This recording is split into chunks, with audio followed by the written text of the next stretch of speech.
iwasan natin lang yung meeting. Ay, hindi ba, mother? Yan. Sige. Tanong ko po sa inyo, saan ayon din sa verse na yan? Ano po? Saan galing yung kaluwalhatian? Sa Espiritu. Sabi daw, ng Panginoon. Nagmumula sa Panginoon na siya ang Espiritu. Paano magnilingning ang ating mukha?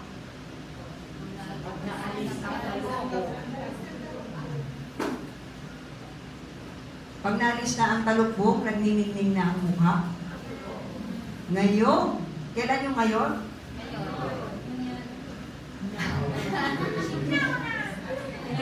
Ngayon. Ngayon. Ngayon, di ba? Ngayon. Ngayon. This is applicable today. Ngayon, anong nangyari sa atin? Oh, may talukbong ka ba? Naalis na ang talukbong, di ba? Ngayon, naalis na ang talukbong. Kung naalis na ang talukbong, ano na?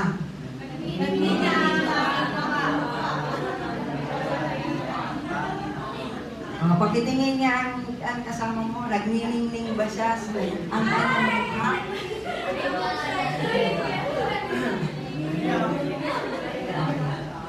Sabi ka nun, sa nagsalita ng Diyos, nagniningning daw ang ating mga mukha. Dito po, dito na po muna. Praise the Lord. Nagniningning daw sa ating mga mukha ang kaluwalhatian ng Panginoon. Okay? Okay. At ang kaluwalhatian iyan ay nagmumula sa pagka nagniningning na ang mukha mo, nagbago ka na. Nagkaroon ng pagbabago sa buhay mo. Amen? Naniniwala po ba kayo na nagniningning na ang inyong mukha? I believe. Now, Kayo po ba naniniwala na nagniningning na ang inyong mukha?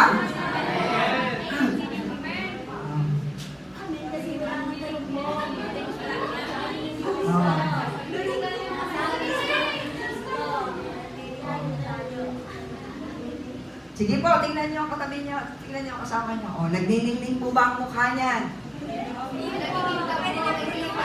O, sagot po, sagot. Sagot po, nagniningning po ba ang mukha niya?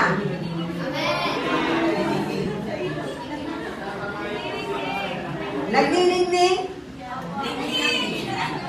Hindi nga, sino makapagsasabi na nagniningning ang mukha niya?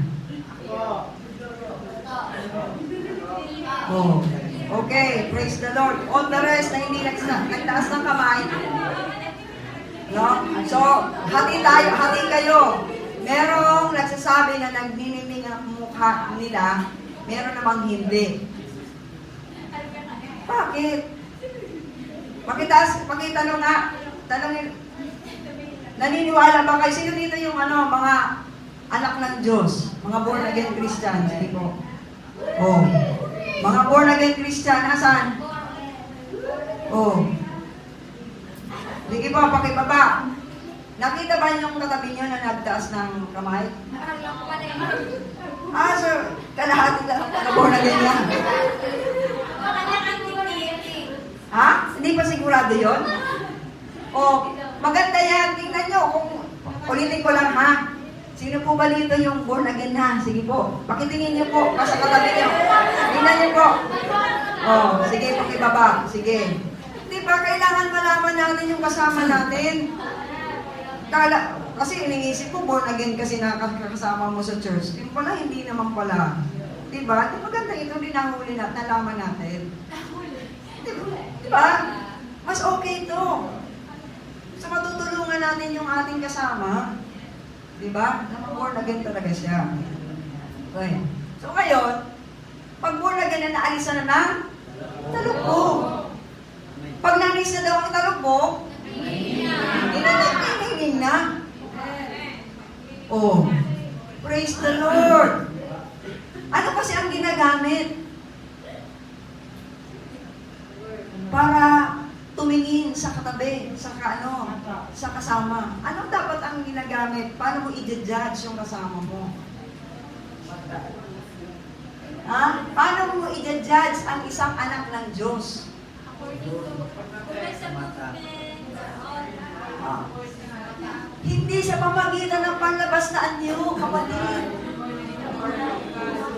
Ang anak ng Diyos ay hindi natin hinuhusgahan sa pamagitan ng panlabas na anyo.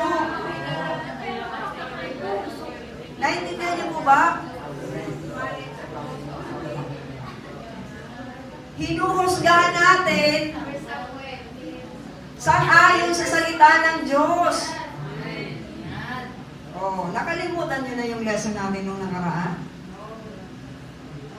I know what I am, what the Bible says, I am.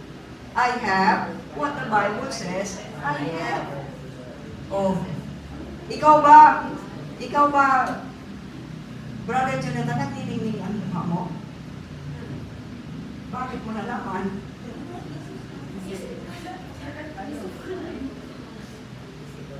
Oh, kita mo na? Oh. Oh, kita mo na, nag-iisip pa siya? Kaya ako nasabi mo po Oh, kita mo? Akala natin nakikinig, pero hindi, di ba? Oh. Hello? Gusto ko makita niyo, reflect on the Word of God. No?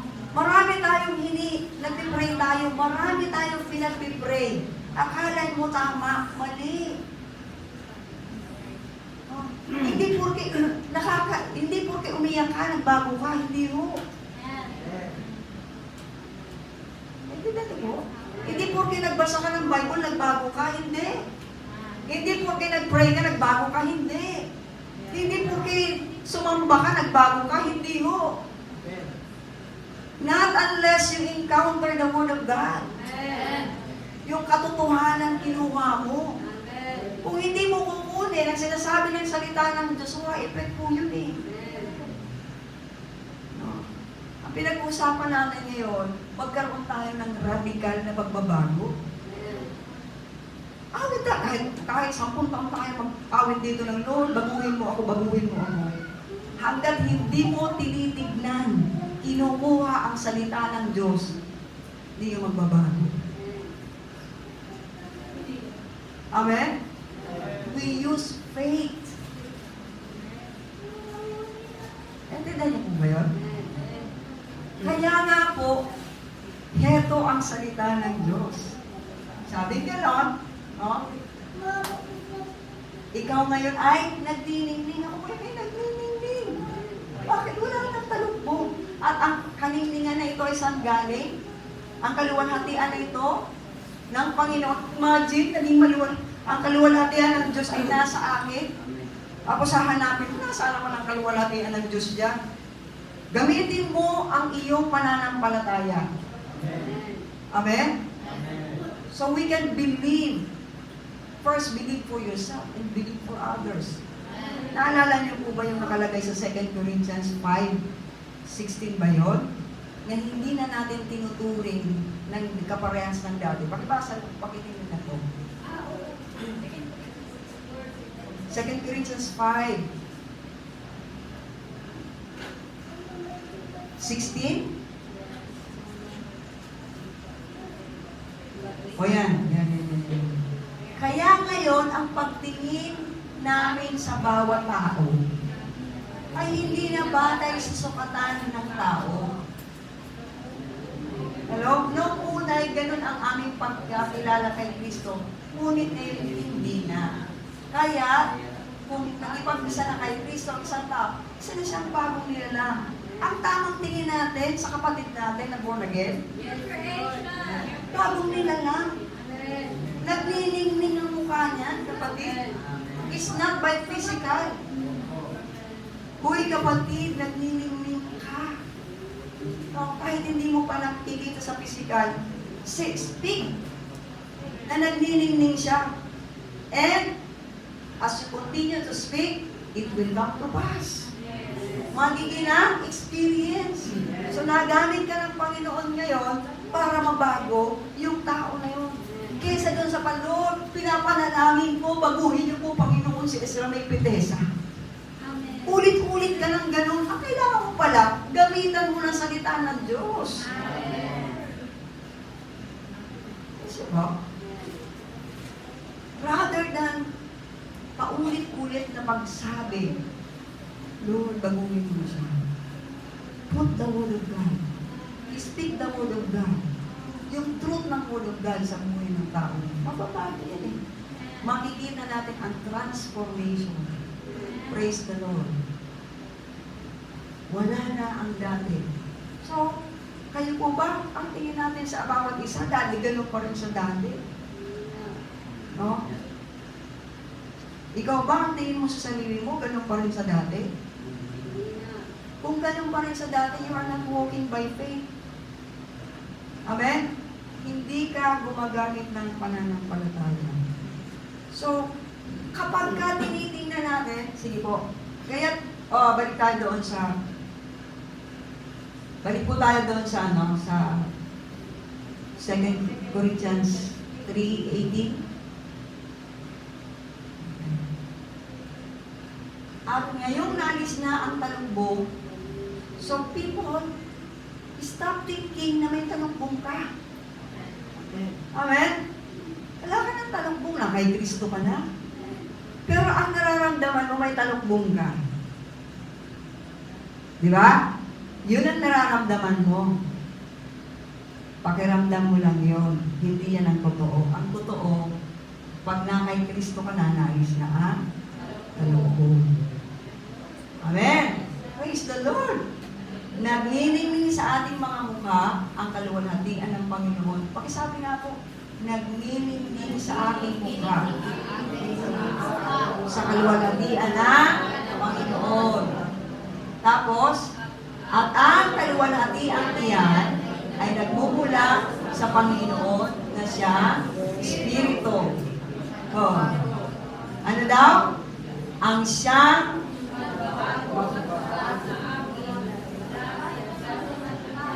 galing pala kay Holy Spirit. Ang pagbabago natin. Amen? Praise the Lord. So, ngayon, hinahanap natin yun si Holy Spirit. Holy Spirit, nasaan ka po? Dito ka po ba? Diba? Hindi ko nararamdaman si Holy Spirit. Pag hindi mo ba nararamdaman si Holy Spirit, wala si Holy Spirit. Ha? Pag hindi nanganganisag ang balahibo mo, pag hindi ka nagsisake-sake, wala ba si Holy Spirit? Alam mo? Yahoo! Amen? Hinihiwalayan ka pa ba ni Holy Spirit? Hindi na. Tama ba yung prayer, Holy Spirit? Huwag mo kong iiwan. Huwag mo kong pababayaan. Tama pang prayer yun?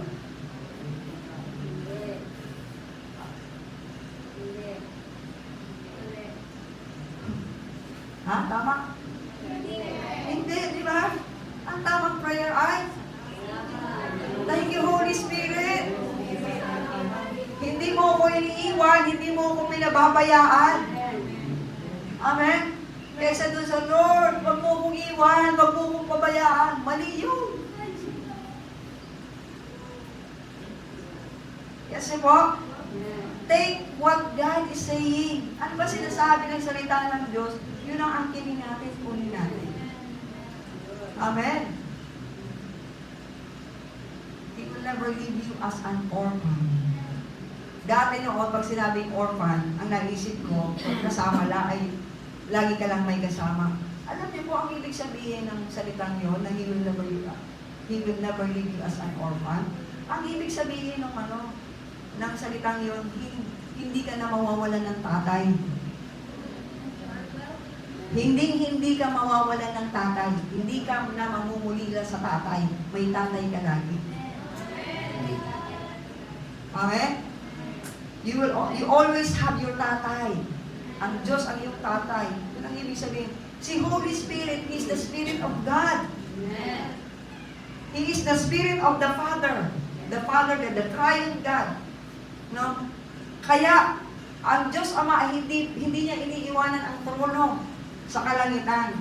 He stays at the throne. Pero, ang trono ng Diyos ay nilagay sa atin. Dumating na sa atin ang trono ng Diyos. Paano nangyari? Because of the Holy Spirit. May kulang ba? May kulang ba? Wala. Kung ano ang Ama, yun din po si Holy Spirit. Amen? Praise God. So the throne of God is inside of us, is in us. Hallelujah. Akalain mo, ang trono ng Diyos, ikaw, sa iyong buhay. Praise the Lord. Praise the Lord. I'm showing you how the Word of God is changing us. Ang dami, ulitin ko lang, maraming prayer ng amis. Walang effect sa buhay ko. Ang dami kong prayer na walang effect sa buhay ko because I am not speaking the Word of God. Balikan po natin Isaiah chapter 55:11.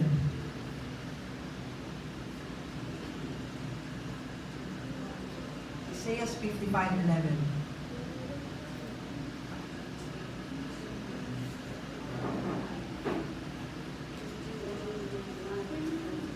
Memoryado niyo na po ba ito? Do you use this Word of God para lumaban? Gumagamit po ba kayo ng taba, ng Espiritu? Naiintindihan niyo po ba na tayo po ay pumapasok sa isang warfare sa tuwina? Araw-araw, mayroon pong giyera at ang battlefield ay ang ating isipan. Amen? You should know how to fight. Amen? And the sword of the Spirit is the Word of God. Walang mananalo, hindi tayo mananalo kung walang sword. Hindi mananalo sa giyera pag walang sword. No, kung pumunta ka sa giyera na wala kang sandata, kukuha ka kahit sandata ng kalaban, kukunin mo. Di ba? Tama po ba yun? Kuya Frankie? Oh, kung pumunta ka sa giyera, wala kang panglaban, maasikaso ka. Kay buhan makakuha ka ng armas. Amen. And the Word of God, yan ang ating armas. It's not on the amount ng prayer mo. Yung dami mong sinabi, hindi po. Yung pagbabago ay hindi sa dami ng sinabi mo, kundi nakasalalay sa kapangyarihan ng salita ng Diyos. At ang salita ng Diyos ay ang Diyos mismo. Amen? Kapag ka nakikipag-fellowship ka sa salita ng Diyos, nakikipag-fellowship ka sa Diyos. Kaysa dun sa nakapikit ka lang, ginaganon mo pati yung pikit mo kasi gusto mong maaninag si Lord. Di ba? Hirit-hirit ka. Kasi gusto mong maaninag talaga si Lord. Maaninag si Lord. Kapatid, hindi mo kinakailangan gumawa ng vision. Magkakaroon ka ng vision kapag may salita ka ng Diyos. Kasi doon nagpo-form ng image. Kasi po, ganun, pag sinabing apple, hindi A-P-P-L-E ang makikita mo. Ang makikita mo ay May kinagatan. may kinagatan. Ayun po. Naglalagay po tayo ng ayos. Ay talaga. Gusto ko mabilis tayo magbago. Amen. Basahin po natin. Hindi naman ang mga salita na lumalabas sa aking bibig. Ang mga ito ay hindi babalik sa akin na walang katuturan. Tuturuan nito ang aking mga balak at gagawin nito ang aking ninanais. Can you imagine merong ganito? Can you imagine merong ganito? May isang bagay na hindi babalik. Pag lumabas, pag pinalabas mo, hindi siya babalik ng walang katuturan. merong isang bagay na hindi babalik. Siguradong-sigurado tayo na hindi ito babalik ng walang katuturan. Siguradong-sigurado, 100% hindi ito babalik ng walang katuturan. Binagyan ito ng signature ng God, ng Diyos. Sabi niya dito, tuto pa rin ito. Ang aking mga balak at gagawin ito ang aking ninais. No? Wait lang, Englishin natin.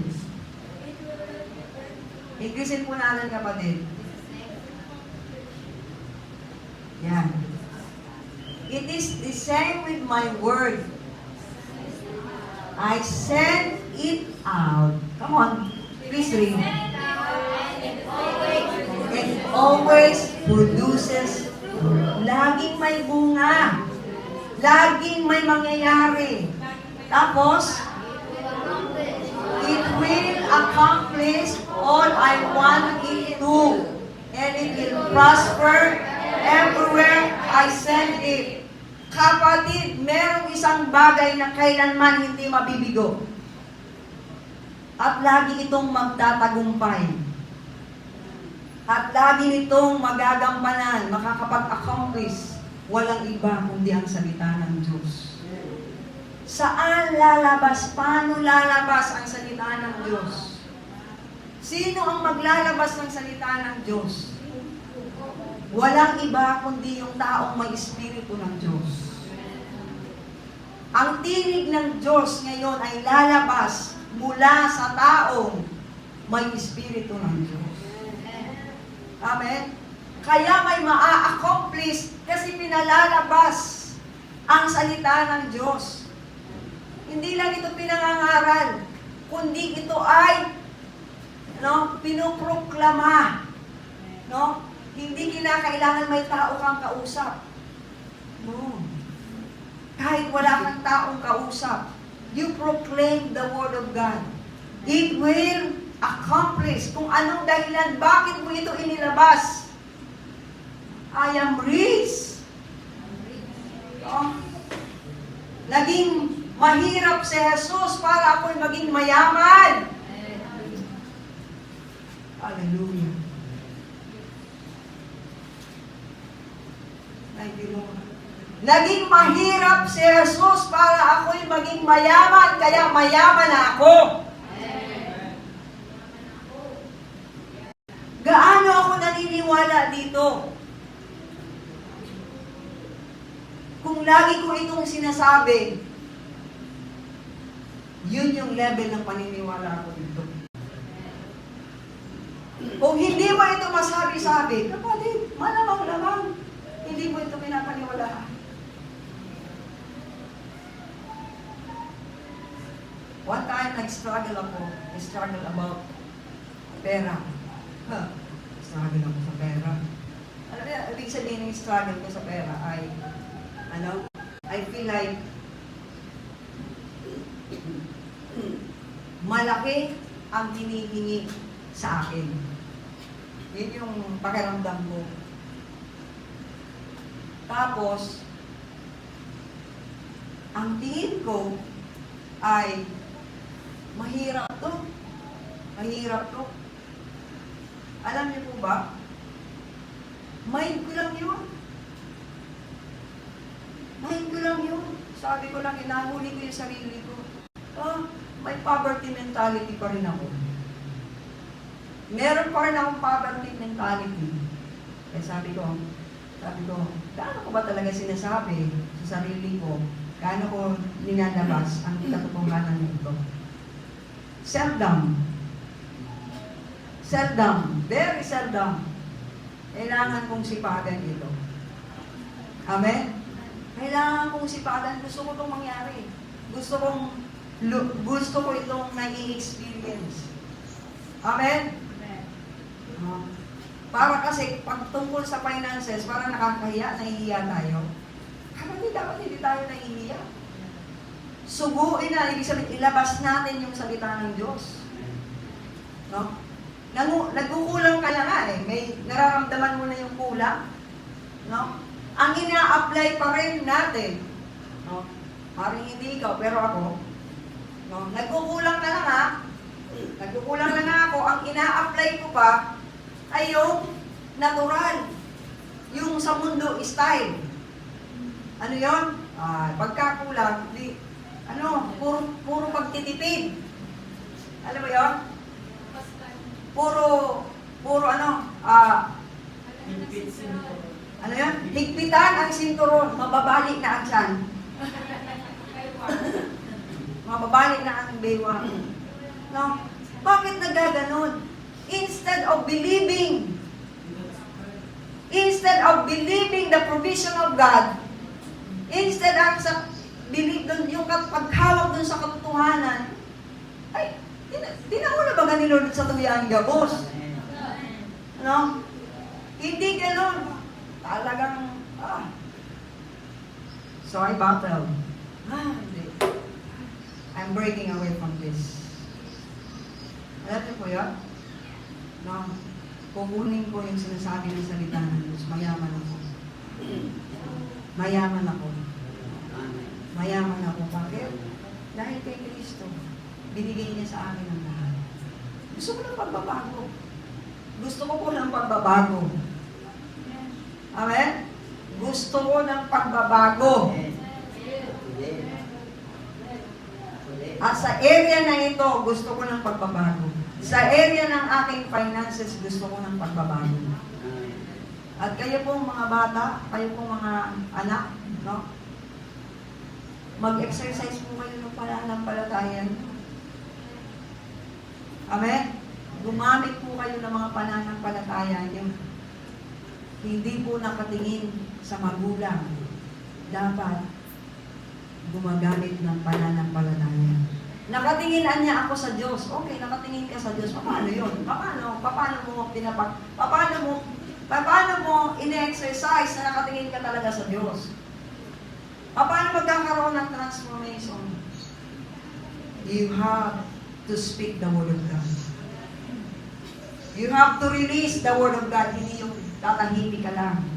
Hindi po. Hindi ka tatahimik. Release the Word of God. Sapagkat hindi yan babalik na hindi niya nagampanan ang kanyang layunin. Amen? Kaysa doon, Lord, please, Lord. Hindi ko yun. Hindi ang tamang panalangin na hindi gano'n. Amen? Let's begin praying now. Begin praying for your finances. Financial liberty. Ay, talaga kapatid. Financial liberty. No? Hallelujah. Come on, come on. Financial liberty. Okay lang yan, Sam. Hindi pa ako tapos, Sam. Sige lang. I want you to be speaking kasi pag hindi kayo nagsalita ngayon, no? Kita mo ng ang daming kulang sa bahay ninyo. Ano pang ginagawa ninyo? No? Tinatawag niyo po ba? Ginagamit niyo ba ang kapangyarihan ninyo? O naghihintay lang kayo? Huwag na tayo maghintay.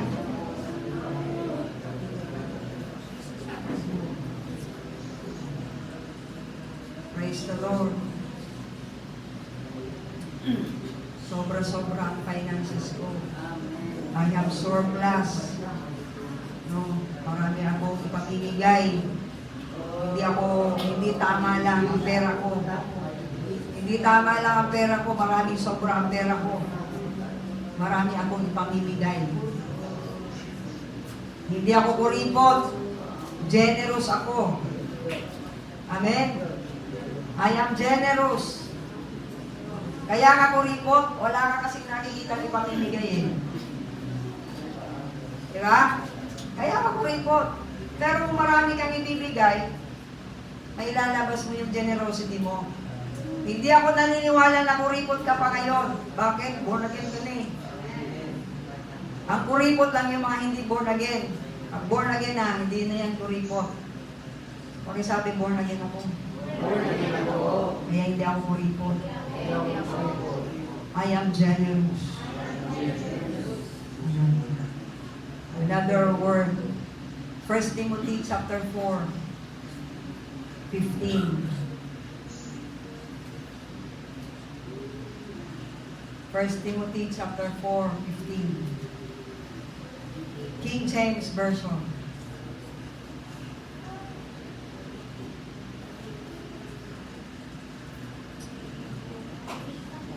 Pag natutunan natin na i-broadcast, i-proclaim ang katotohanan, we will experience the truth. Kaysa ang dami natin sinabi sa Diyos, inutusan na natin ang Diyos ang kung ano-anong gagawin niya. This is what is effective. I'm speaking of what is effective.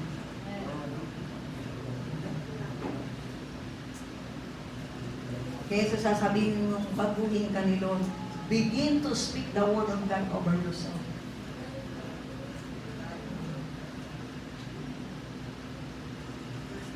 Diba? 1 Timothy chapter 5, 15. Meditate upon these things. Mag-meditate ka. Meditate upon these things. Kailangan ang meditation. Kailangan ang meditation. Ano po yung meditate? Yung word po na meditate, ang ibig sabihin niyan, una, imagine. Gamitin mo ang isip mo. Gamitin mo ang isip mo. I-imagine mo. Ano yung i-imagine mo? I-imagine mo yung sinabi ng Diyos patungkol sa iyo. Diba? Sinabi ng Diyos, no, na ikaw ang katuwiran ng Diyos. I-imagine mo yung katuwiran ng Diyos na ikaw. Di matuwid ang ginagawa mo. No? Matuwid ang ginagawa ko, pagdating sa eskwelahan, hindi ako nag-isip. Matuwid ang ginagawa ko, masipag ako mag-aral. Matuwid ang ginagawa ko, matuwid ako, kaya masipag akong teacher. Matyaga ako sa mga bata. Diba? Ginagalang ko ang mga bata. Matuwid ka. So you begin to picture. That is meditation. Ano yung pinimeditate mo? Word ni God. Diba? Word ni God. I am rich. Sinabi ba sa salita ng Diyos na you are rich? Sinabi ba sa salita ng Diyos? Saan yan? Ha? Saan? Saan niyo po nakita na rich ka? Saan doon? Sa 1 Corinthians? Chapter 2? Saan nakalagay yung ano? Binigay na ng Diyos sa atin ang lahat?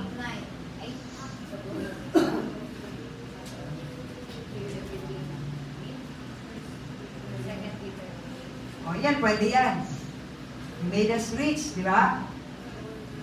Though He was rich, yet for your sake He became poor. Naging pobre na ba si Jesus? Naging pobre ba siya? Tapos na yun, di ba? Nangyari na yun. So, sabi niya, ginawa niya yun para daw tayo ay mawala na sa poverty. Kundi yumaman na tayo. So, kung ginawa na ni Jesus, effective ba yung ginawa ni Jesus? Amen. Di ba yaman na tayo?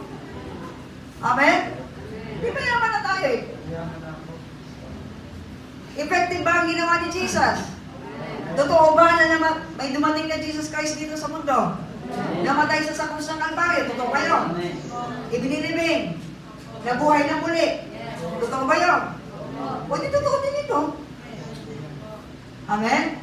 So totoo, kung nangyari yan, di totoong pinayaman na tayo ng Diyos. Amen? Ngayon, you meditate. Meditate.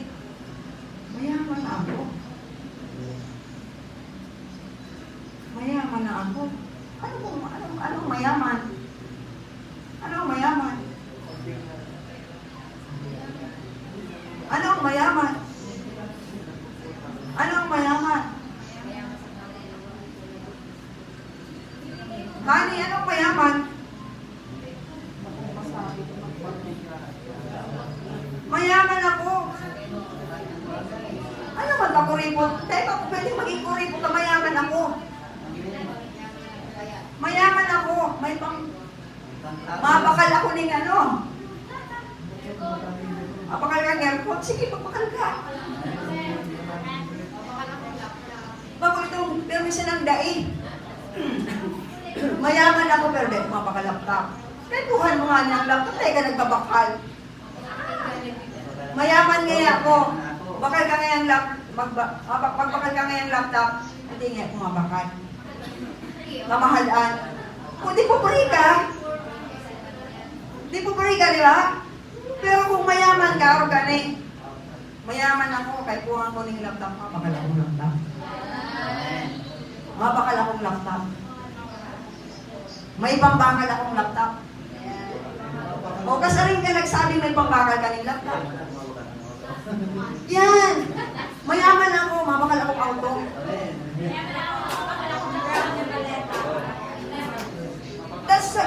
That's your prayer. That is a prayer of faith, kapatid. Lord, bigyan mo po ako Panginoon ng pambili ng laptop. That is meditation. Sabi nga lang, meditate. Balik doon, kapatid. Meditate. Move further. Anong ibig sabihin? You meditate the word. Mayaman ako. Di ano? Mapakala kong taga. Mapag-imo ko niya. Diba? Pero pag sabi mo mayaman ka, tapos mayo ka nang naisip, mana, walang power. Naiintindihan mo ba ako? This is transformation. This will bring transformation. Because the Word of God will not return void. It will accomplish the purpose to which it is sent. Amen? Bakit mayabang ako? Mayaman ako? Ha?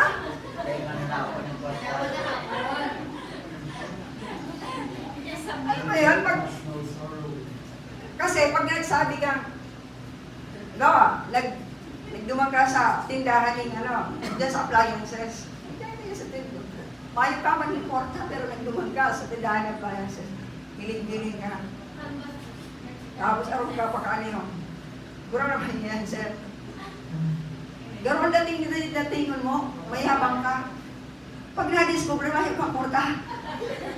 Pero kaya ang isip mo, kaya bang yaman niya, mayo man ngayon bubuga. Kapatid, ang yaman o yaman sa naman sa utak. Naintindihan niyo po? Naintindihan niyo po? Ano man kung mag-arog ka kaan, maghapot, igwa ka man aram na mayaman ka. Bako yan kayabangan. Bako po yan kayabangan. Mag-adal po ka mo na magsimbag na mayo pa ang pambakal. Mag-adal ka magsimbag ka, lalo na pag may bigahagad ang angin mo. Kapag the moment sumimbag kang, ay daig, mahalaan, mayo, the moment nagtarong ka na ng arog ka, sinaraan mo muna ang pintuan ng langit para sa iyo. Mayo kang marisin. Madaw, nakaasa ka sa sarili mo. Hindi mo, mairinit pati ang payo mo. Na naghahagad sa akit mo ng dakulang bagay, nag-irinit ang payo mo. Tamayo kang pantao. Saan ka nakahiling? Sa sarili mo. Mayo ka sa pananampalataya. Abuso naman na yan. Amen? Amen. Meditate. Alam niyo kung anong ibig pang sabihin ng meditate? Matter. Taram-taramon mo. Ulit-uliton mo. Yan ang ibig sabihin ng meditate. Urot-rohol mo ang pagsabi. Urot-rohol mo ang pagsabi. Mabakal akong sasakyan. Mabakal akong sasakyan. Dakulang negosyo ang sakuyang i-ooperate. Istoryahan mo sa kapwa mo born again. Brother, dakulang negosyo sa kuyang i-ooperate. Sige bro! Makikiuyan ako halaw. Nagtutugod ako sa Diyos ta. May kakayahan. Totoo, nataramon kang Diyos. Dahil kung masabi sa imo, tama ka yan. Hindi ko papatayin yung pananampalataya na yan. I-encourage ko yan. Amen? That is prayer, kapatid. So, huwag tayong magaling lang mag-amen.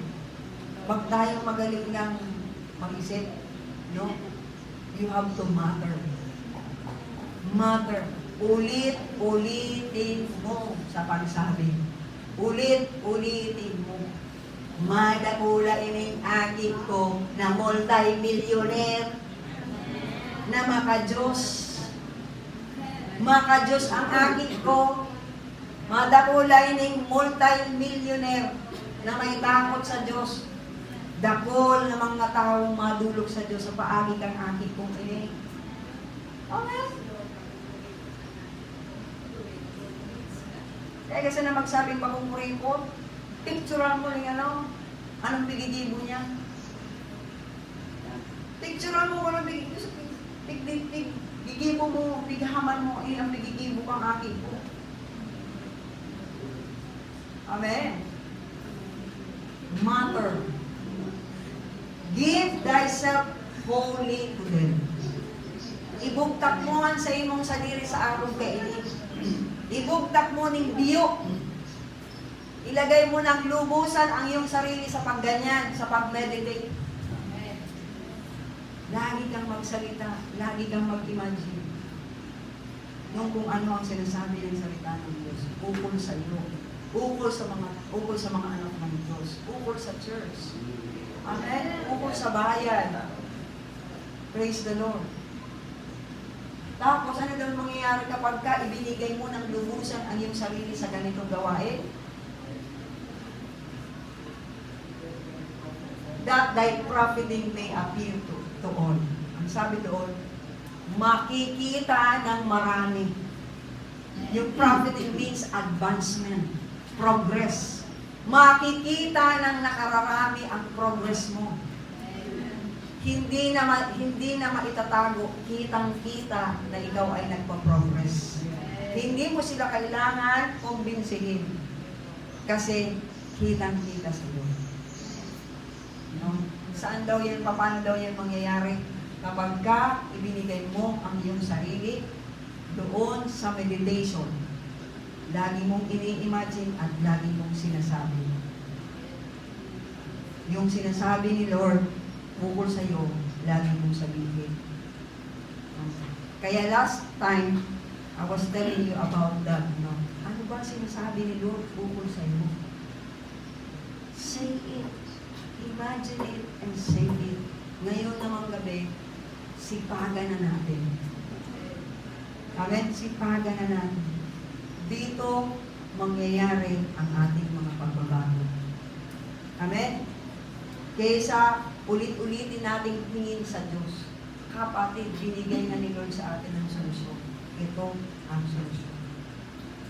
Last verse. Joshua 1:8.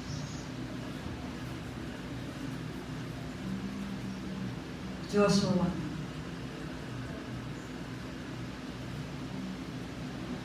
Huwag mong kaligtaang basahin ang aklat ng kautusan o salita ng Diyos. Pagbulay-bulayan mo iyon araw at gabi upang matupad mo ang lahat ng nakasaad doon. Sa ganon, magiging masagana at matagumpay ang iyong pamumuhay. Ha? Pagbulay-bulayan mo.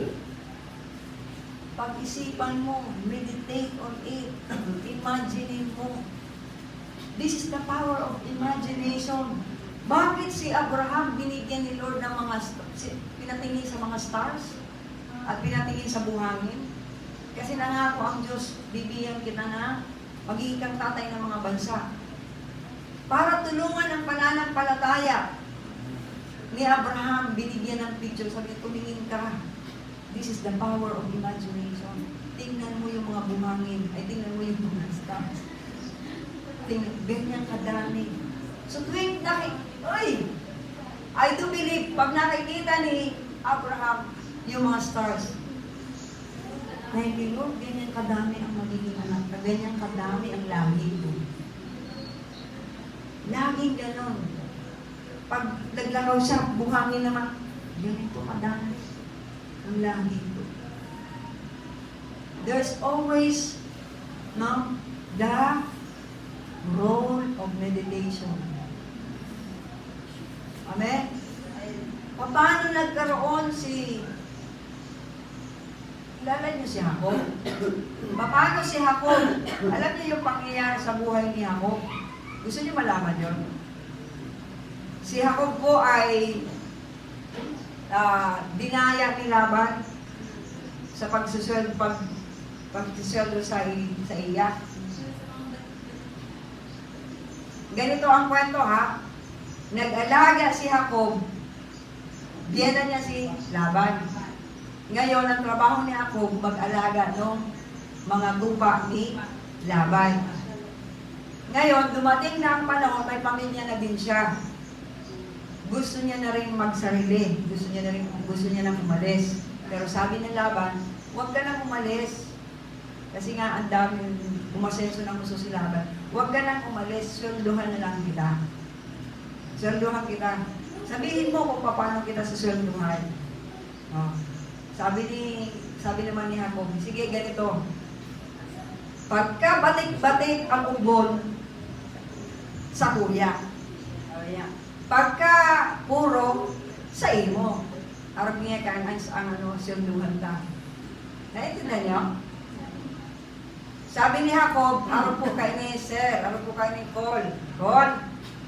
Pag nag-ubon, iling sa kuyang ataman, ning batik-batik, sa kuya. Pero pag mayong batik-batik, sa imo. Pag puro, pag lisok, sa imo. Okay niya. Sabi ni Laban, okay. Tapos, pero ang ginimbo niya, gabu sa mga batik-batikan. Hinarali niya sa mga may batik.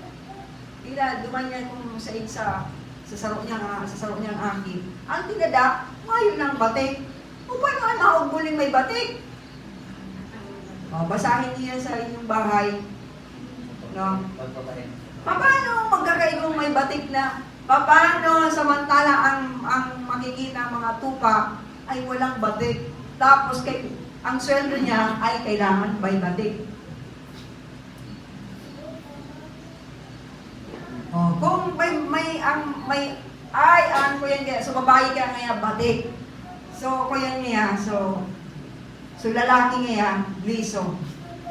Grabe ang chance na may maluwas na batik. Di po, naintindihan niyo?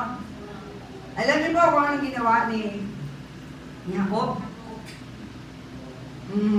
Ganito ang power ng imagination.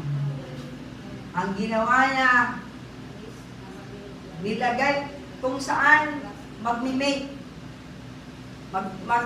magsisiping yung dalawang yung lalaki babaeng tupa, ilalagay niya sa harapan ng yung ang kuyanda, so kahoy, hahalian niya ng babakbakan niya, trunk, babakbakan, tanganing may magiwas sa batik-batik baga. Ito garo, na-imagine nyo? Bigay sabi ko. Kung ginisong puno, tapos ang gigibuhan niya, pigahalian niya ng bigbabakbakan niya na may maluwas sa puti, may maluwas sa brown. Tapos, duman magkakaibon ng pag-ibig. So, itong nahilig, pala ito ang effect. Pagluwas kang pugbo, ang dito, may maluwas na Nagduruluwas ng batik. Tapos, ini malagigo niya. Kung siya kung pataba-taba pa gayon-gayon niya, mag-iyo ba na ba? Ihahampang niya, di ba? Mapaluwasan niya ba? May maluwas batik. Yes, niyo po? The power of imagination. Amen? Paano nalidevelop ang film? Oh, nag-picture tayo. Diba? May nakikita. May vision na nakikita. Is the power. Our imagination is our power of creation. Nakakapag-create tayo by the power of our imagination. Pagka ang nai-imagine kang aki multo, sigurado yan. Mommy, monster, monster, mommy, mommy. No? Patakot. Sige, hala, may mumo dyan. Nakahiling na ang mumo. Dahil pa pala nakahiling ang mumo. Pero may sabihan mo palang hala. Gumagana imagination niya. So pag gumagana imagination niya, yun yung mag-cripple sa kanya. Amen? It is the power of your imagination. Imagine. That's the reason why ang demonyo gusto niyang paglaruan ang mga mind natin through cellphone. Para ang i-imagine mo, pangit. Para ang i-imagine mo, malaswa. Para ang i-imagine mo, masama. No? Lahat gagawin niyang futile ang isip mo para wala kang power of creation. Naintindihan niyo mo? That's the idea. Alam ng demonyo yan, alam ng diablo yan. Kaya niya ang mga tao cripple through imagination. Amen. Let there be radical transformation. So anong gagawin natin mga kapatid? Ang gagawin natin ay meditate. Kung ano ang sinasabi ni Lord tungkol sa iyo, i-meditate mo. Meaning, imagine yourself about it and then speak it. Speak that words. No? Speak. Sige lang. Ulit-ulit sinasabi. Amen? Ulit-ulit. Kung pirang beses mo sabihin, bahala ka. Magayon, gibuhon mo ng ribo. Sa isang araw, 100 times mong sabihin ang mga bagay na ito. No? It will, if you stick to the word. Kapag nag-stick ka sa salita ng Diyos, mararanasan mo. Amen? Praise the Lord. Ano po ang layunin ng bawat prayer? Ang layunin nito ay pagbabago. If you want to change the people around you, bring the Word of God sa buhay nila. Imagine mo sila sang-ayon dun sa gusto mo makita sa buhay nila. Amen po. Let's stand up for prayer. Thank you, Jesus. Hallelujah.